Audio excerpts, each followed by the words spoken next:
All right. Hey, welcome everybody. A little rocky start there, but that's all right. Yeah, it's all good. Welcome to Sci-Fi Distilled. It is 7 o'clock on Wednesday, and we are starting out March 1st. How about that? Right on the first of the How month. did it get to be March I already? know. I'm already. Hey, let's go. It's going to be spring. 20 days. Let's go. 19 days. 20 days. Let's All go right. spring. Let's hope Mother Nature's paying attention to the calendar. I don't know. So, I think the Puxatawny Phil saw a shadow or something. I don't know. whatever. I know it was going to be. It was. I don't know for everybody else, but up here it wasn't so bad. And Yeah, they now were this threatening week, us with this like week we're 7 inches. getting hammered. We're supposed to get another foot this Saturday or something. Yeah, we are supposed to get more this weekend, but they told us 5 to 7, and I think we only got 2. So Yeah, it hasn't been, but it's been steady. It's like keep another storm, another yeah, storm. but it's spring, so they don't last long, and it's already 40 degrees and melting and stuff. So Maybe down in Massachusetts, not up here. oh, sorry, 2 hours north. That's that much colder. It does make a difference. It is the Great White North there. It's cold front from Canada.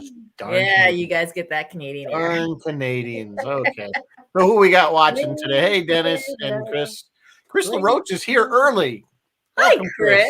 How are you? And Martin and Jeff and Bill. Hey, Thank you for joining us, guys. Hey, Bill. How you doing, Bill? So we're starting off our month of robots with kind of a very light, fun Pixar film called Wall-E from 20. What was it now? 2008. And I'm pretty sure I saw this in the theater because I had a small child, about a 6-year-old at the time. Yeah, perfect age. So pretty sure I took her to see that, and we enjoyed it. And it's a good, all the Pixar films. Really, I can't think of a really bad one. Nope. I mean, there's certainly ones that are better than others, but they're all usually pretty entertaining. Yeah, absolutely. So, and now my dog decided to hear something outside. Anyway, so do we have any news? We have news. And since we've chosen to do robots this month, we'll be talking about all kinds of robots. I want to talk to you guys a little bit about how you guys define robots versus how you define androids and stuff like that. But first, hey, Mandalorian tonight. So when I go to my little news feeds where I squirrel out all the news of the week, the sci-fi news of the week, when I went to all my news feeds this week, everything was Mandalorian. And I haven't seen the episode tonight yet. I haven't watched it yet either. And I'm not going to spoil it for anyone, so I'm not going to be reporting on Mandalorian. But if you are enjoying Pedro Pascal in Mandalorian and in The Last of Us, and you want to see him in more sci-fi, maybe check out 2018's Prospect. It's available on Netflix. It's kind of a low-ish budget indie film that has been highly praised by both critics and viewers alike. Is that the one where it's him and his daughter are? Yes, Pedro is not the dad. Just so you know, Pedro, the space dad, who's space dad to Grogu and the dad to Ellie on Last of Us, he is not the dad in this. But yes, a prospector and his daughter face danger while searching for gems on an alien moon. So sorry, I didn't mean to interrupt, but I was trying to make sure. No. It's all good. It's all good. Yeah. But yeah. I got to tell you, I loved The Last of Us. I was like, that's it. That there's only 6 episodes. That's it. Yeah. The game goes on, so they're going to keep going because the game does. No, I understand that. I was like expecting another show to drop this past Sunday, and I'm like, that was it. Till probably another, knowing HBO, it'll be like 18 months before we see another 3 years. You remember when Sopranos had like that 2-year hiatus? We were like, I don't even remember what happened. Well, same thing with Game of Thrones. Remember they split it up. It was like Game of Thrones. There was an 18-month, at least an 18-month gap at one point. And I can't remember what's happening. All right, moving on with the news here. The next piece of news, thanks to Captain Phil Merkel for pointing this out to me. If you watched the first episode of Picard, you notice, and this is not a spoiler, guys, so don't freak out. You notice he had his flute from the Inner Light. If you are interested in the Inner Light, I'm going to drop an eBay link in the chat here. The script for Star Trek The Next Generation, The Inner Light, is available, as well as a few other things, such as that Qatar probe. Do you remember it's like a thing with the thing and the thing? It's a Qatar probe pendant, and there's some behind the scenes Polaroids. They do makeup and costume checks with Polaroids, and so those are available. And a few other scripts are available as well. And I'm going to drop that eBay link into the chat for those of you who want to spend money on Star Trek. Who doesn't? Who doesn't? Who doesn't? From the Truth is Stranger Than Fiction desk over in the United Kingdom, the Ministry of Defense has a scientific advisor, Dame Angela McLean. Dame Angela has tasked 2 renowned sci-fi writers with creating 8 visions of the future for their Defense Science and Technology Lab. These guys are no strangers to the complex machinations of the international political military industrial complex. The one guy was a defense journalist for the Wall Street Journal in Washington. The other guy, has done international affairs and wrote both fiction and nonfiction. But guys, don't automatically jump to alien invasion. Authors like them have predicted or inspired technological inventions, from cell phones to driverless vehicles, and think like, how Star Trek, like all this little stuff on Star Trek has come true, and new weapons and stuff. So here's the question, kids, and I'm interested in seeing your answers. We have similar departments like that here in the United States that envision potential threats.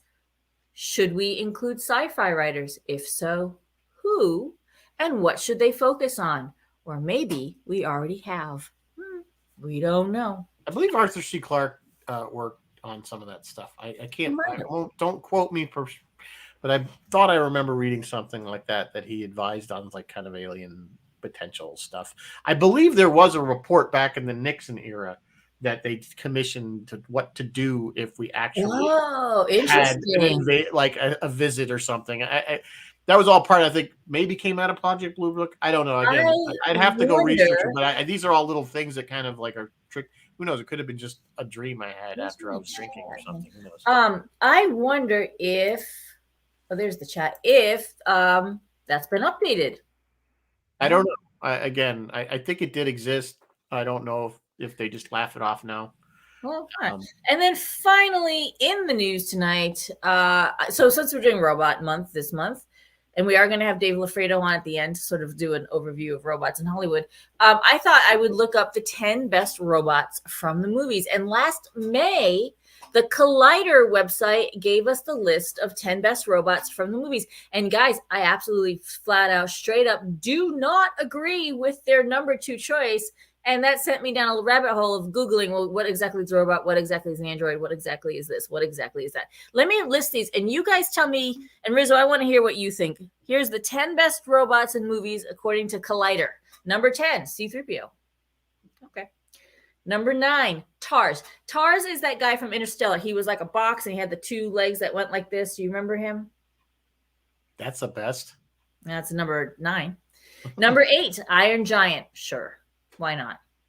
Number 7, Marver the Paranoid Android from Hitchhikers. Yeah. You gotta love okay. Sure, why not? Oh, no. Number 6, here's an interesting one. HAL 9000. HAL 9000 was AI. It's not a robot. I think it's an operating system. It's an AI. Which is what sent me down the rabbit hole. More than an operating system. Artificial intelligence more than operating. Because HAL was autonomous. I mean, he could think and reason. Yeah. And literally be good point. So he was more than an operating system, but he wasn't a robot. Yeah. Well, no, he was, which is why I'm going to argue with number 2. Number 5, Bishop from Aliens. That's a good one, but again, Android, I think. But again, an Android. Number 4, Wally. Number 3, the T-800 Terminator. Yeah, right, I think the T-8. Yeah, that was Schwarzenegger's. It was more of a robot than. Yeah, he was definitely more of a robot. Absolutely. Here's the one I completely and totally disagree with. Number 2, Samantha from the movie Her. This is that movie. She's not even. We don't even see her. She's just an operating system. Yeah, I never saw the movie, but yeah. Yeah, you got to see it. It's whatever their definition is, I guess. Yeah. Well, we're going to talk about the definition right now. The number one robot in all of movies, R2-D2. See, don't get me wrong, I love R2-D2, but Robbie's not in there. No, Robbie's not in there. The B5 from nope. Lost in Space. Nope. Not in there. Come on. Here, so after wait, the Iron Giant's in there and Robbie's not in there? Exactly. It's a problematic list at best. I mean, I don't think Samantha really Hal. I mean, I love Hal. Don't get me wrong, I'm a big Hal But fan. to me, Hal's like an is like AI or an He's an operating AI. system. He's an AI. Yeah, he's an AI. So here's the thing. So I started looking, like I'm like Googling, what the hell's a robot? B9, thank you, Martin. I knew it was B something. You guys got it. Bizarrely enough, the Oxford Dictionary and the Merriam-Webster Dictionary, I disagree with their definition of robot, because you know how they have multiple entries? Their first entry said something like, the Oxford one is right here. It says, a robot is a machine designed to look like a human being. And I'm like, no, that's an android. That's not right. Here's the definition. I got this from Grammarist.com. This is the definition that I feel is the most accurate. A robot is a machine that can carry out a series of tasks, often written in a computer program. A robot may or may not look like a human being. An android is a robot that's designed to look like a human being. Therefore, all androids are robots, but not all robots are androids. Discuss. That's pretty close to what I would think. I would think the android would be more autonomous than a robot. Robot follows programs and may have personality. Again, we see that because there's an initial movies have given them personality. But even in the AI we have now, like Chat GP, whatever it is, even Data, I believe, if I'm remembering Data correctly, there is initial programming until it learns it's smart enough to become autonomous. Speaking of that Chat GT thing, did you see the story where it was the guy was having the conversation with it? It was trying to get him to leave his wife for the AI. Oh yes, it was the guy's like, it was getting really creepy. Yes, I did see that. Someone was telling me about that this weekend, and I was like, oh my god. There's a John Oliver, actually. If you watch the John Oliver show on HBO, did just this past Sunday did a whole show on AI, and he goes over that and what the problems are with these softwares. Where they did one where Microsoft did it with, they called it, it was like basically like a Twitter thing where it would learn from Twitter. Yeah. And it started out with, hey, I really like sunsets and the stuff that like a teenage girl nice like. things, and then within hours it was anti-Semitic hate speech that the thing was going on about hating this and that. I don't even to repeat what it said. They literally pulled it after a few hours, like offline, because the thing went crazy. It went crazy. So I see that. You want Skynet? Because that's how you get Skynet. That's how you get Skynet, yeah. or something like Raised by Wolves. I don't know if you guys saw Raised by Wolves on HBO, but that was not a favorite of mine. And but they were androids, and they were very, very advanced androids. Right? Yes. And when you get them like the Westworld TV show androids that are like almost flesh and blood. Those are androids to me. Bill is pointing out, robots have been welding cars since the 70s. Yeah, there are industrial robots. If you go to TargetTech.com, they have fantastic, because I think they build robots. They have a fantastic overview. See, in my mind, it's what Boston Dynamics has been doing. Or Boston Dynamics, yes. In my mind, there's a spectrum. There's this end where they're the clunky robotic metal boxes that all the way up to the Datas and the Raised by Wolves and the very human, and they're like the ones you can't discern that they are, the Blade Runner, the replicants. Like that, to me, it's the spectrum. Yeah. But the statement, all androids are robots, but not all robots are androids. Is that accurate, do you think? 50-50, little column A, little column B. I don't know. I have to think about that one. I say yes, because I think there's initial programming. Well, the term robot is very broad. So yes, I guess it does have some merit, that statement.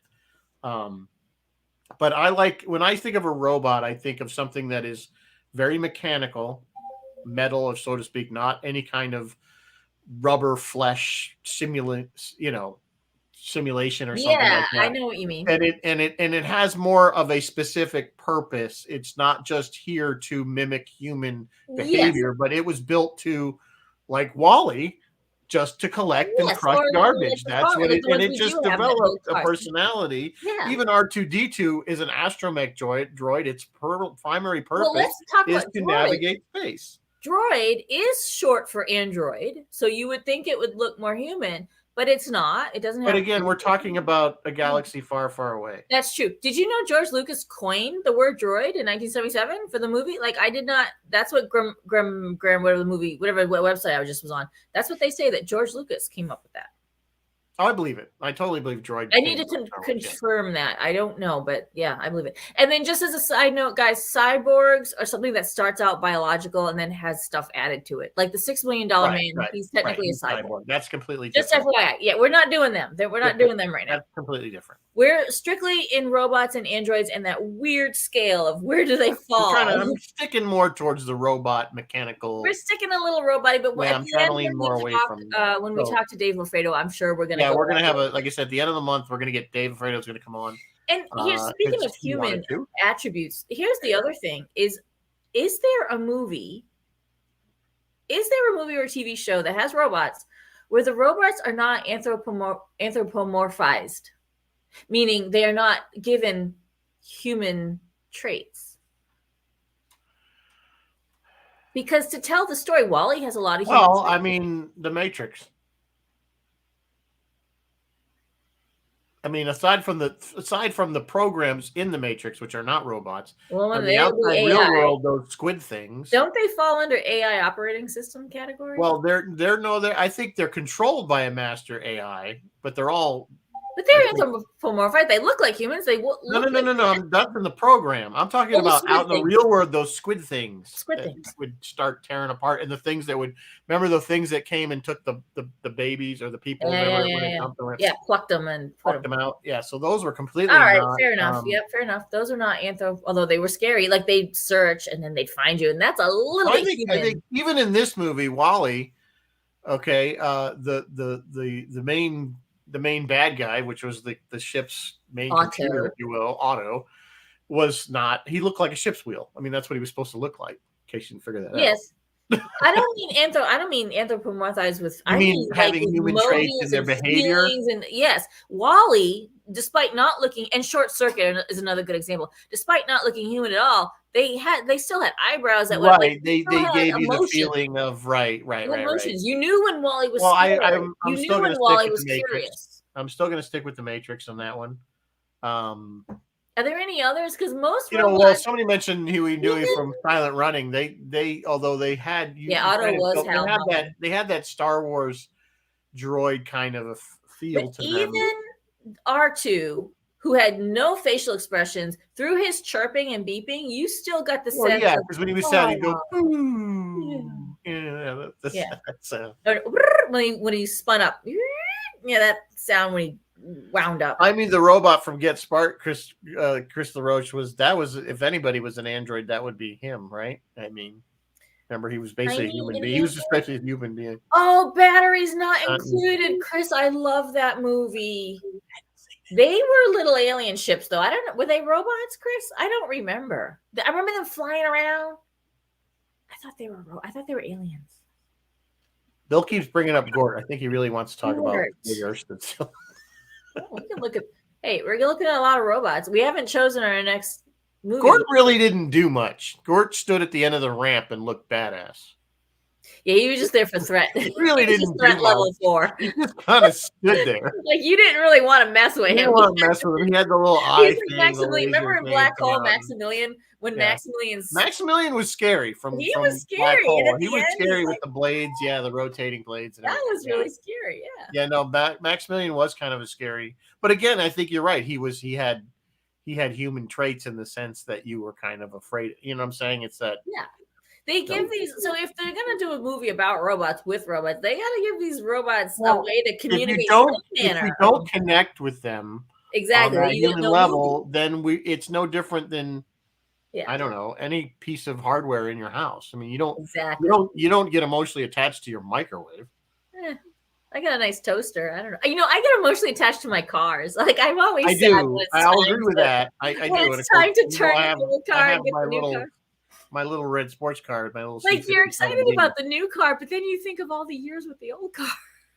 I don't really get that attached, but I do. This is the guy with the Jeep that's from '98 that I've had since brand new, and can't give it up. So I guess I'm not one to talk.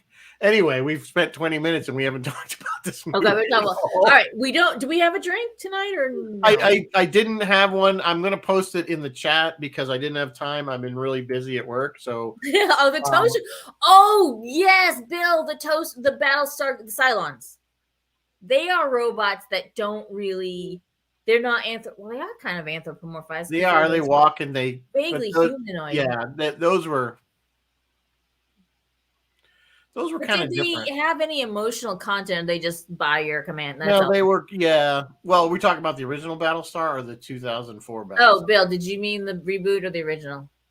Because the reboot, now they became androids or cybernetic. Right. They evolved. Yeah, or cybernetic organisms. Like out after androids, when you really get into the fleshy ones, that's a cybernetic organism, right? Yeah. Well, yes, I think they are more. Let's put they that on still our are. sliding They're scale. sort of grown, but there's yeah, I think there's like Bishop in mechanical parts Aliens. in them. He was stuff. He was. Well, see now, but he was. They're talking about the original Battlestar. Those were because remember the original Cylons were aliens. They were flesh and blood aliens that they built their own robots, and eventually, I guess the lore is that they took over. But remember, in the very first Battlestar, we saw the Supreme Commander, and he was like this weird. Oh yeah, that's right. Alien looking dude. Yeah. And then eventually, that this disappeared, and they became all robots. If and you then, will, that's true. And Jeff, Scutters are great classic robots. I'm going to argue that the robots from Mystery Science Theater 3000, they're highly anthropomorphized.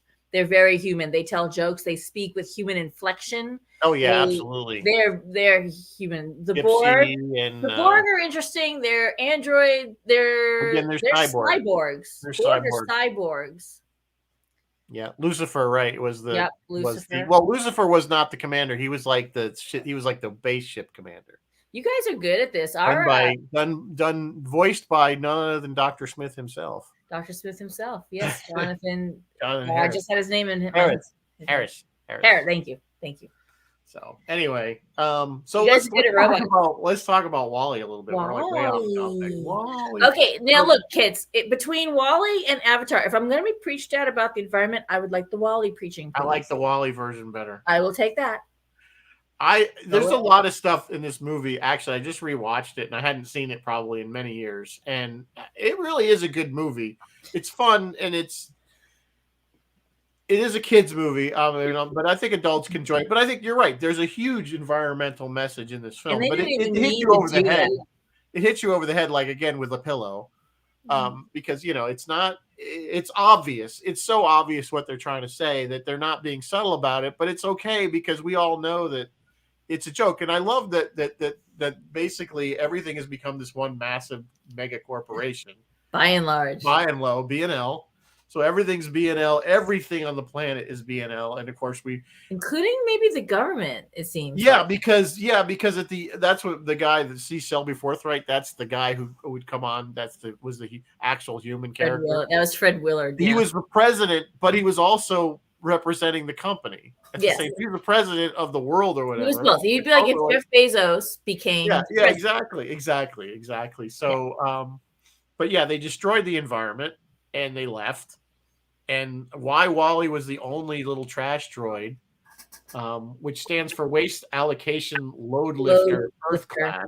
Earth Class versus, and we do see A Class. We do see Axiom Class briefly in the movie. Right, they're much bigger. The bigger ones are the trash. Yeah, the Axiom is obviously a very massive ship. It has like 80 decks or something.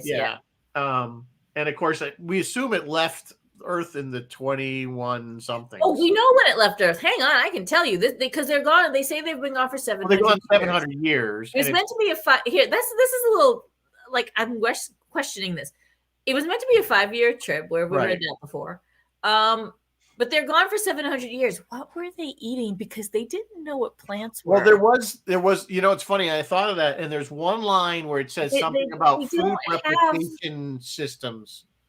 So they had some kind of system on there. They didn't seem to have greenhouse or hydroponics or any of that. We don't know. I mean, it's not really the point, is it? Did they bring cows? Just regenerating their own poop and dead people. It's people. All right, kids. Joe says 2110. 2110. Hang on, I had the data when they left in my notes somewhere. It was 700 years, and it was my son. It was in the 22nd century.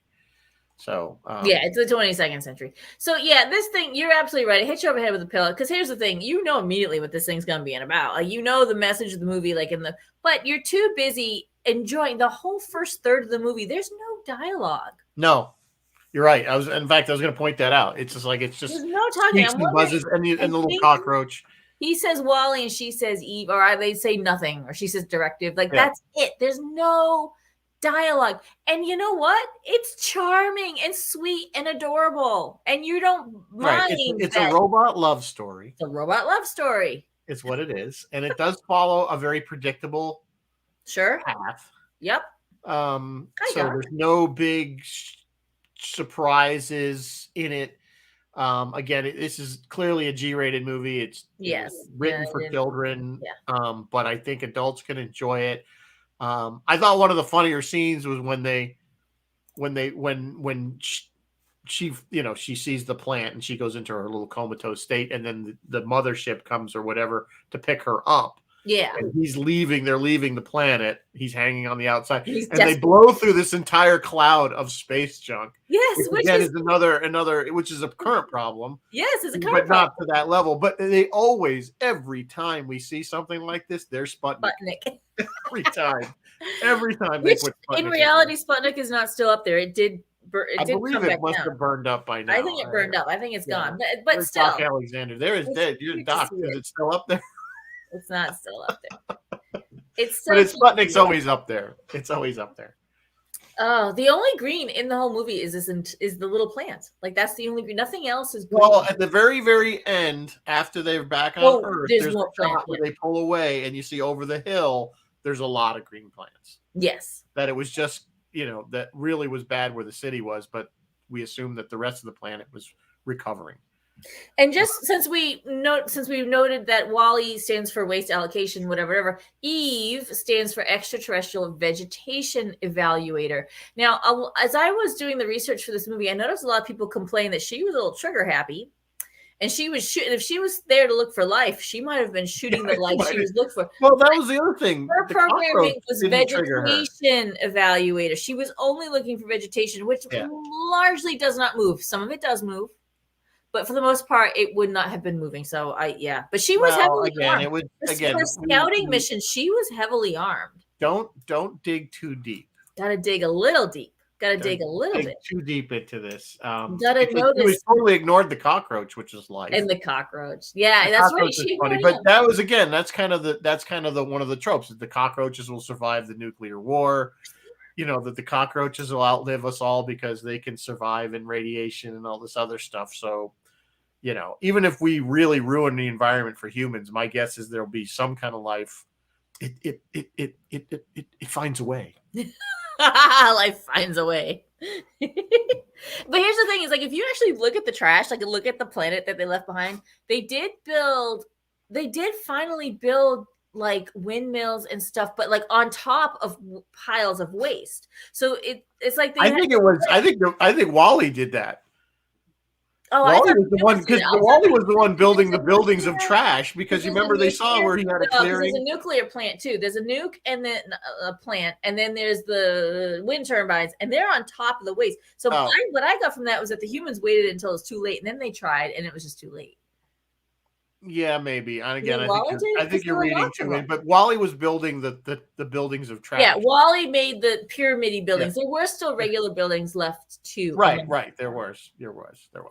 Yeah. So that was one of the things I love. Of course, they get to the axiom, which they implied originally that there was more than one ship, but then we only get the one. And of course, now 700 years of sitting on floating lounge chairs, they're all huge, which I thought was hysterical. Giant. The first time I saw it, I thought that was really funny because that's pretty accurate. That's exactly how we would. That's exactly what human race would do. We're halfway there now. If you guys ever see me lounging on the couch, we're already turning into big fat slobs. So and we're not that weighted upon. Look at me! I have a damn. Didn't they all have a cup in there? Yeah, cup. Yeah, everything. That was the funny thing. Everything was everything was. I'm halfway there. Everything was a shake. So get your remember it was their 700 year their quint. I don't even know how the number. Get your cupcake in a cup. Cupcake in a cup. Oh, that's right. Cupcake in a cup. Oh. And they just were like completely dialed into their screens, which also I am half with. I spend so much time on my damn phone. Right. Well, that was the funniest joke. The two guys were literally right next to each other having a conversation by a screen, which is not that far from the truth because my wife and daughter have done that in the same house, literally had text chat, and they're literally 2 rooms apart. So yeah, so don't. It's coming. We're there, people. It's coming. We are there. We are completely. And this was what? What year was this? 2008. 2008. So it was right after smartphones. 2007 is the introduction of smartphones. This thing, it did take place in 2805, but this thing did make some interesting and accurate predictions. Oh yeah, totally right on the money. Like by and large, it was like Amazon. Like by and large, it's basically the Amazon of that planet. Of their Walmart. I think they were going after Walmart. Yeah, you're right. Amazon probably is the current. Or like Costco, because it had the by and large gas station too. So yeah, everything was by and large. Everything but I mean, think about it. Bezos has Blue Origin, so he's like halfway to building his own. I don't know if you guys have looked at Amazon. Now has like a medical clinic thing, and they're doing pharmacy stuff now. Oh, you're kidding? Yeah, it's crazy. Pretty soon, yeah, Amazon. I think you're right. Amazon is becoming the B&L of our reality, and I'm guilty. I probably paid for half of one of those stupid space beans. I used to use a lot of Amazon. I'm trying to cut back. Martin says you haven't mentioned the Twinkie, the one that the roach he runs in. Well, those will last, right? That was funny, and it was the Twinkie. It wasn't called Twinkie in the show; that was called. No, it was something else because of But yeah, of course, because the joke with Twinkies is they will last. Unless you're talking about Ghostbusters Twinkie, that's a whole other thing. That's a hell of that's one big Twinkie. It's one big Twinkie. It would be a Twinkie the size of. Tell them about the Twinkie. Tell them about the Twinkie. What about the Twinkie? So what do we got here? Looking through my notes. So the dialogue. So there was no dialogue in this thing. It was just it was. I mean, but it was eventually. The captain and Otto had quite, and the John, they were talking, but the robots. But we want to talk about the robots on the ship. I thought that's when it really got kind of took off because this is like when you talk about a robot movie.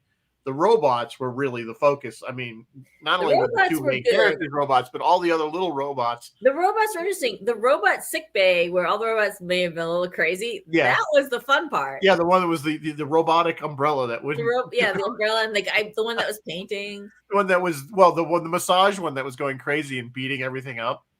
That's the one that took out all the police robots. He's like smashing them and everything. So that's what I thought it was really cool because again, when I think of robots, I think of these very specific devices built to do a specific set of tasks, and that's what this ship is. Every little task had its own little robot that did just that. The one that cleaned everything. Even the robot by the pool that was like nose splashing. Yeah. Yes, they had their own jobs. It wasn't like had the very specific job that was their job, and I think that's what, to me, that's one of the reasons I kind of. That is exactly what you think of. Essential robots do everything.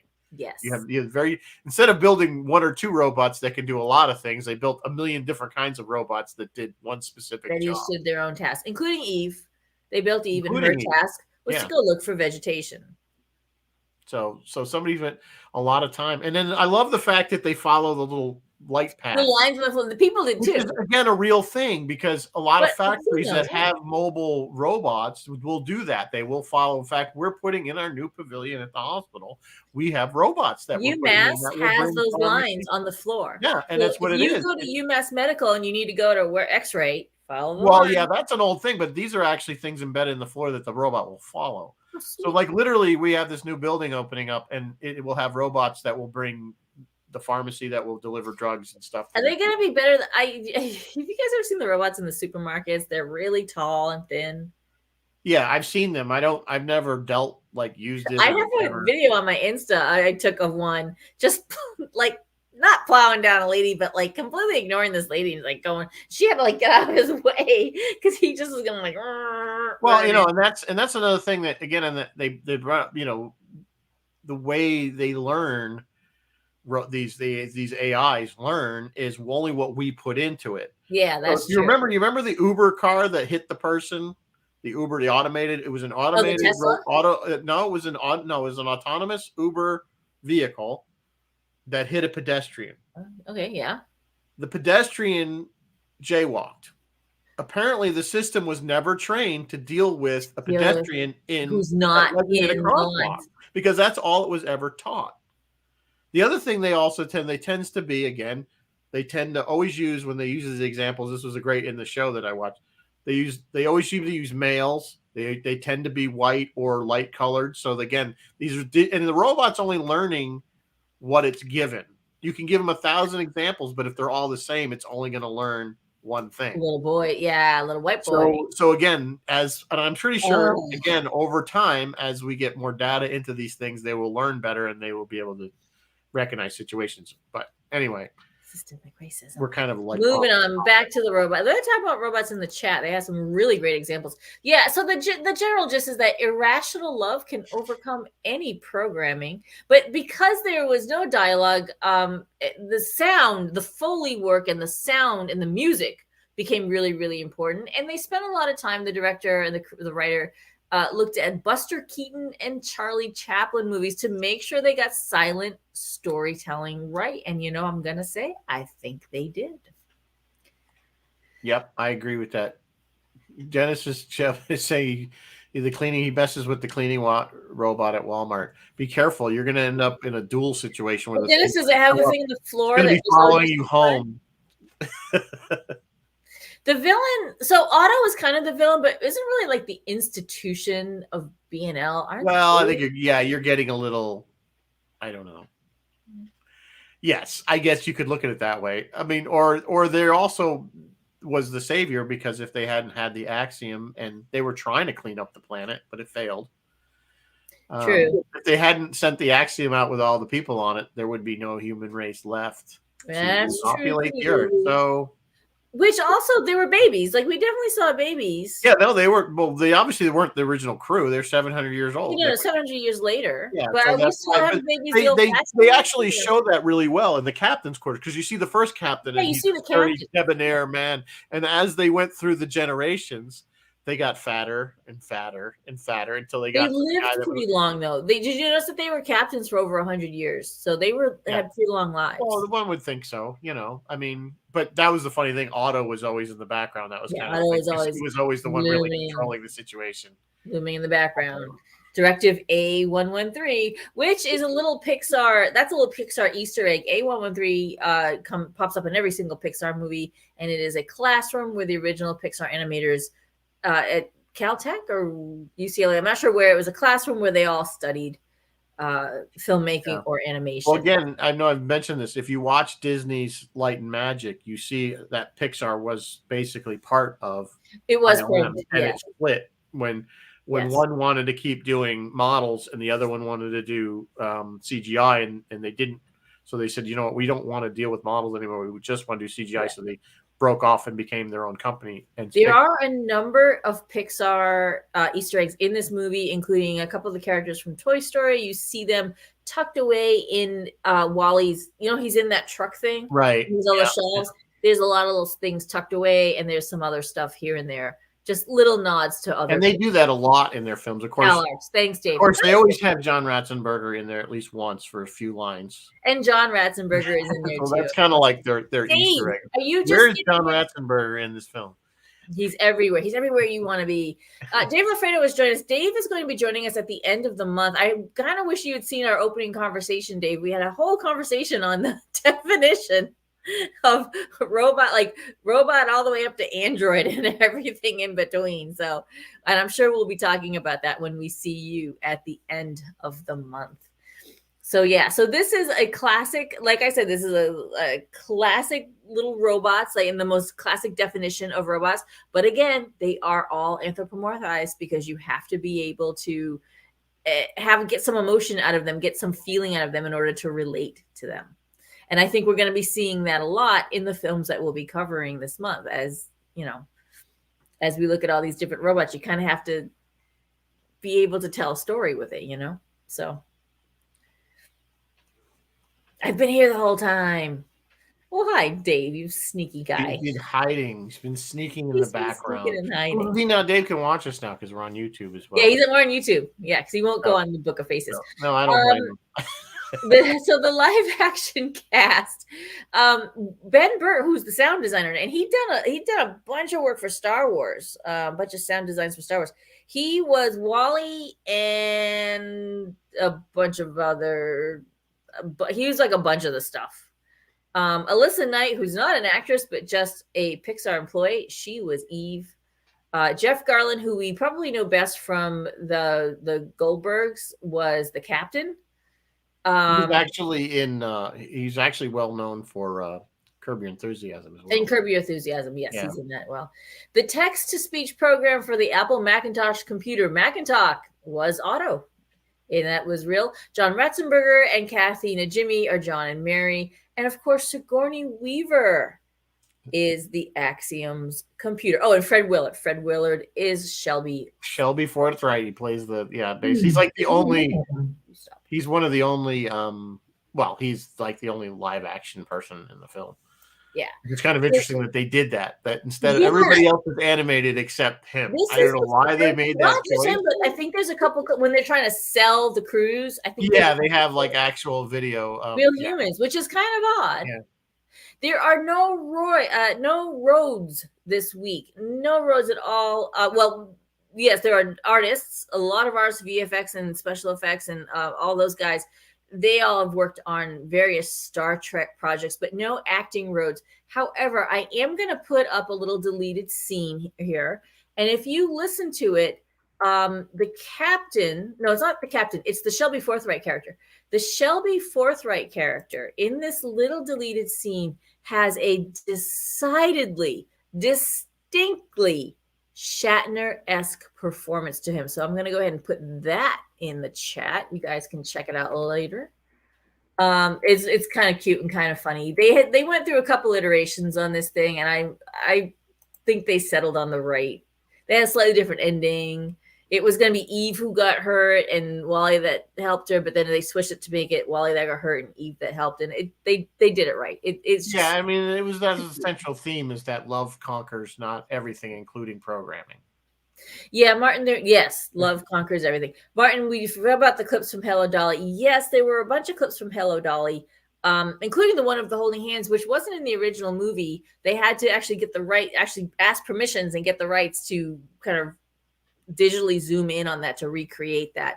The other cool thing about the Hello Dolly is the guy that did the music for this movie was Thomas Newman. His uncle Lionel Newman did the screen adaptation of the stage play Hello Dolly. When it was a movie, he did the music for that. So Hello Dolly kind of runs in that family. I think it's kind of funny though that it's kind of bugged me is that he finds this VHS tape. And it's like, okay, we are so far past VHS. I know they're probably sitting in dumps everywhere now, but you'd think he would have found a DVD or something. It's like you told me at the beginning, don't dig too deep. Don't dig too deep. I know, but I was like, why does he have a VHS tape? He had a stash of batteries. That must be how he powered everything. No, he had solar because he'd open up his thing and there was it was like that was like the Windows. He was solar, but he also had batteries in his truck.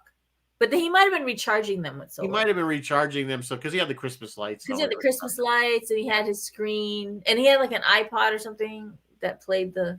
Yeah, he had. That's how he was playing the show at one point. He had that music on the thing. So there was a mix of technology, which would make sense if it's all garbage and he's sifting through trash. There was a mix of technology. I guess it would make sense for that, but it was kind of funny, that he did quite a bit of work in 700 years. Well, hey, he had plenty of time.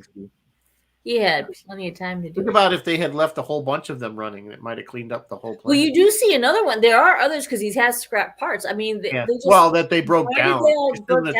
They broke down. Yeah, he was scavenging for parts and tracks and whatever. And by the way, the eyes were modeled off of a pair of binoculars. Oh, that's what which they were kind of remind. They must have been the same thing because I know we've talked about Short Circuit.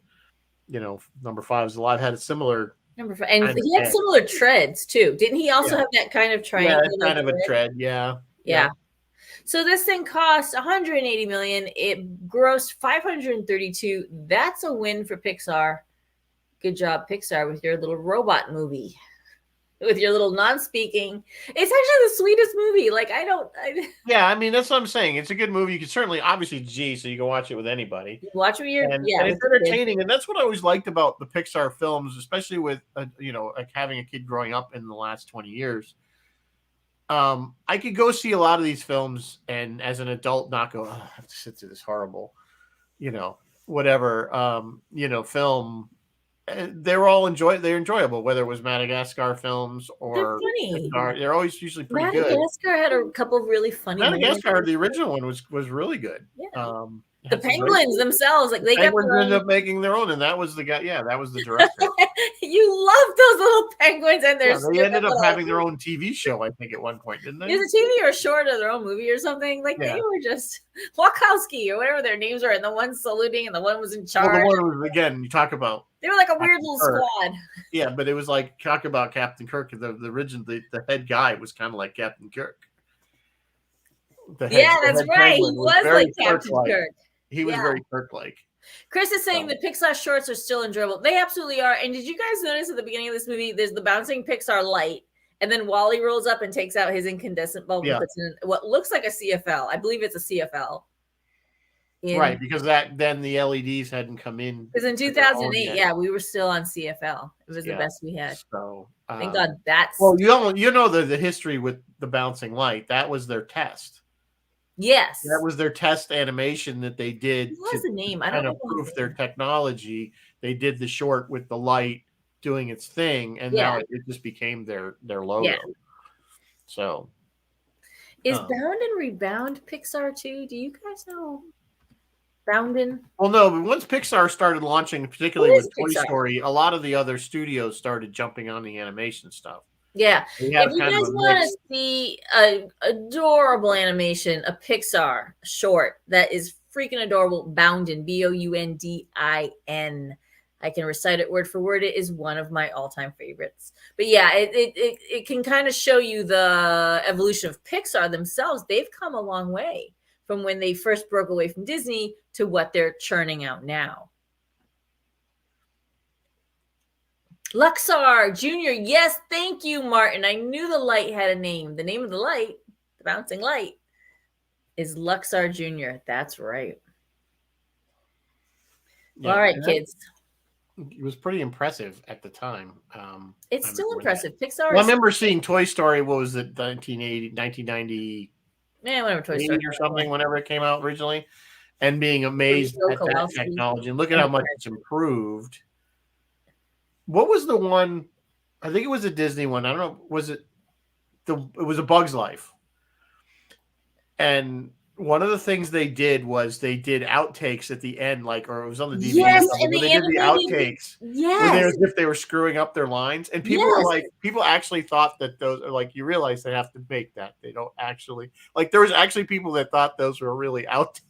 I was wondering about, okay, did the actors script it? If so, why would they scripted all that extra time animating that? No, it was all scripted. It was the funniest part of it. They all scripted it. They just made it as a joke. No.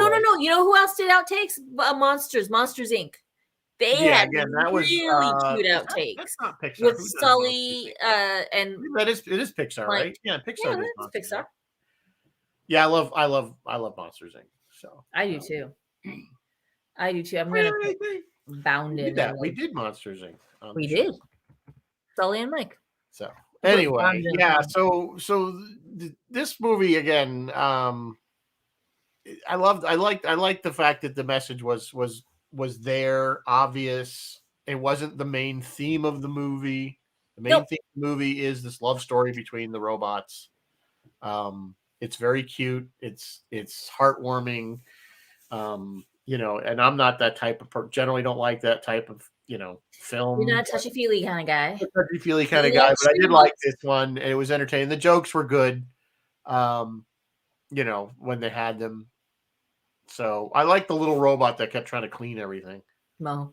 He became obsessed. I need one of those. He was like a Roomba. Basically, he's our little Roomba. Well, that's the thing. You talk about robots, and that's look at the age we have now. We have robots that are already supposedly, that clean our floors, and we have robots and we have operating systems we can talk. Right. Well, to talk about all these, and we have voice activated GPC, gizmos. Talk about the smart home.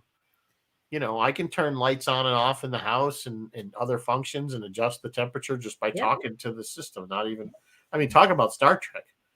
Yeah.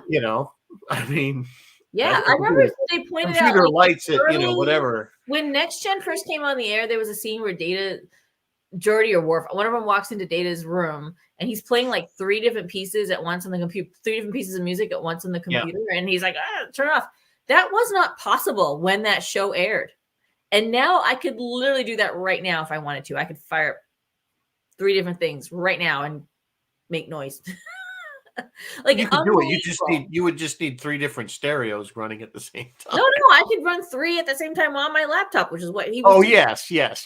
But I'm saying, you can't. Yeah, you couldn't do it out of the same piece of equipment, right? I know what you're saying. Well, you can. Our stereos can handle it, but our laptops probably could. Yeah, the laptop could do it. Yeah, sure. But anyway, well, as we know, with Star Trek has always kind of shown us the future in many ways. Star Trek has shown us the future in many ways. Yeah. So. All right, kids. Mary Beth's had enough.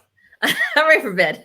She's ready for bed. It's not even 8 o'clock yet. We got 8 minutes. I need to go up in my. No, it's fine. It's fine. We'll talk. So next week, I don't know what do you think for next week? I'm thinking. I was kind of leaning towards iRobot, the Will Smith one. It would be a nice contrast. It's not anything like the actual. You know what? You know what might be an interesting one? Might be Ex Machina. Yeah, I have to watch that. I have never seen it. It's interesting. It's what's fascinating about Ex Machina. The reason I haven't watched it because my wife watched it and she hated it. Okay, well, you watch it independently of her. But the thing of it is the way they have designed it's an android. Her face is the actress playing the face, but you can see into the head and into the neck and see the right. No, I'm familiar with the.